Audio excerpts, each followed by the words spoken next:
তোর গায়ের রংটা না বড্ড চাপা। এই রংটা তো তোর গায়ে মানাবেই না। চুলের রঙের সঙ্গে তো দিন দিন মিশেই যাচ্ছিস।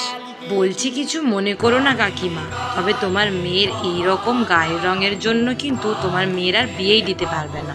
মেয়েদের গায়ের রংটা একটু চাপা হলে আমাদের সমাজে এই ধরনের কথাবার্তা শোনানোর লোকজনের অভাব নেই। কিন্তু আমি বুঝতে পারি না একটা মানুষকে কিভাবে তার স্কিন টোন দিয়ে জাজ করা যায়। কোথায় লেখা আছে বলো তো, যারা কালো তারা অনেক খারাপ আর যারা ফর্সা তারা বেশ ভালো?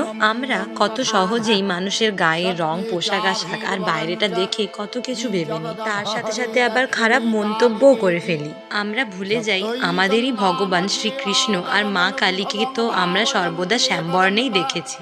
তবে মানুষের ক্ষেত্রে এটা এত অপছন্দের কেন বুঝি না বাপু। কালী পুজোর দিন এই ছবিটা এঁকেছি, তোমাদের কেমন লাগলো জানিও কিন্তু, আর পারলে তোমাদের মন্তব্যটাও করে যেও।